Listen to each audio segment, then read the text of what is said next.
Gather around the campfire, my friends.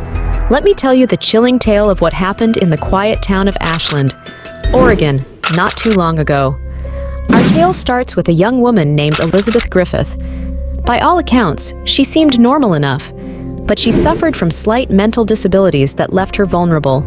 One day in August 2016, the 29-year-old vanished without a trace. Elizabeth's disappearance sent shockwaves of fear throughout Ashland. The police scrambled to find clues, but could discover little about where she had gone or why.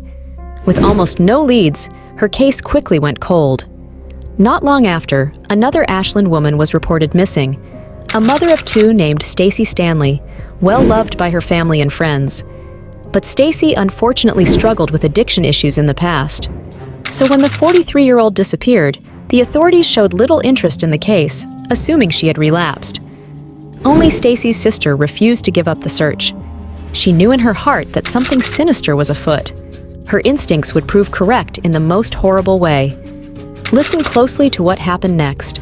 It started with a terrified phone call to 911 late one September night. The operator answers briskly. Heavy breathing echoes down the line. "Hello? Ma'am, are you all right? What's your location?" A small, shaking voice answers. "4th Street, laundromat." "What is the emergency?" The operator prods urgently. "I've been taken," comes the hesitant reply. This poor woman, calling furtively for help, scared to raise her voice in case her captor hears. 911, what is the address to your emergency? 5th Street Laundromat. 4th Street Laundromat. What's the problem? I've been abducted. Who abducted you? Sean Green. You said John Green? Sean Great. Where's he at now? Asleep. As the call continues, the story becomes clearer. The woman reveals that a man named Sean Great snatched her up and is holding her hostage, even as they speak. In fact, the monster is asleep right next to her. One wrong sound could awaken Sean's wrath. The operator presses for details, but gets few answers. Only the repeated, bone-chilling insistence that the woman cannot leave, or he will catch her. 20 agonizing minutes pass with little progress. But just when all hope seems lost, sirens finally approach in the distance. Hope surges in the terrified woman's heart. She creeps from the room at last, desperate to reach her rescuers. But, clutched by dread, she finds herself trapped yet again. For the outer door has no handle that she can see.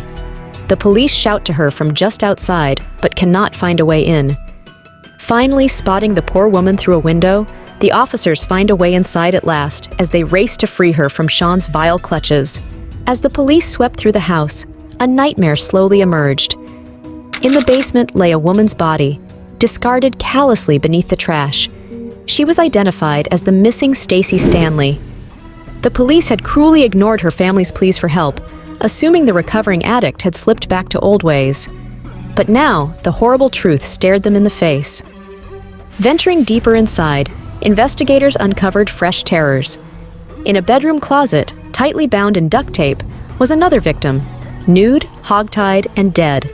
Dental records would later name this poor soul as Elizabeth Griffith, that vulnerable woman who disappeared from Ashland weeks before. The police arrested Sean Great immediately, but his depravities had only just begun oozing to the surface. Driven by an urge he could not control, Sean began to rave crazily about other gruesome deeds from his shadowed past. He revealed how a woman named Candace, once his lover, had not moved away, as her grieving mother believed.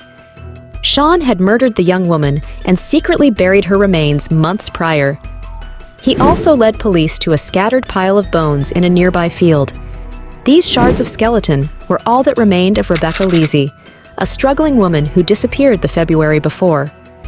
When questioned, Sean chillingly admitted he slaughtered Rebecca because she had stolen a mere $4 from his wallet. But the most tragic victim of Sean's madness was still unnamed. He casually recounted murdering a young salesgirl. So long ago, even he couldn't recall her face. He only guessed details. Her name sounded like Dana or Diana. She would have vanished in 2005 without anyone noticing. And indeed, police had found her bones dumped in the forest back then. As the first trails of dawnlight crept over Ashland, the police continued extracting vile secrets from their detainee. Sean held nothing back. He willingly confessed his love of the hunt and those twisted compulsions driving him to take beautiful lives. I'd grab her and I just would lean forward and just press. In his diseased mind, Sean fancied himself a vigilante ridding the world of broken addicts and outcasts. The police worked tirelessly to identify those whose lives were extinguished in Sean's rampage. Meanwhile, families reeled at finally uncovering the fates of their lost sisters and daughters. Though no doubt some small comfort came from seeing justice inch slowly forward. Yet for young Dana, justice remains elusive even now. As no kin ever registered this teen as missing, her identity stays locked inside Sean's corroded conscience. Her memory lingers only as a police sketch, an artist's interpretation of the face Sean mutilated and discarded so cruelly.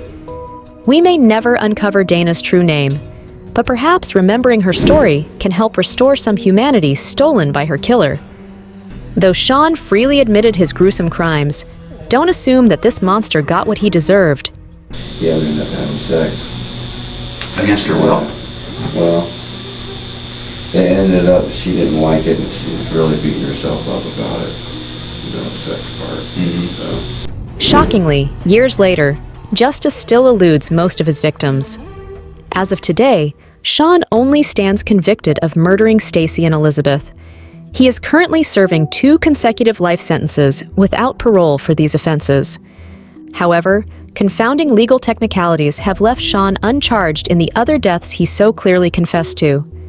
Candace, Rebecca, and poor forgotten Dana received no closure. Their grieving families watch on as Sean sits comfortably in prison, his only punishment hot meals and a warm bed.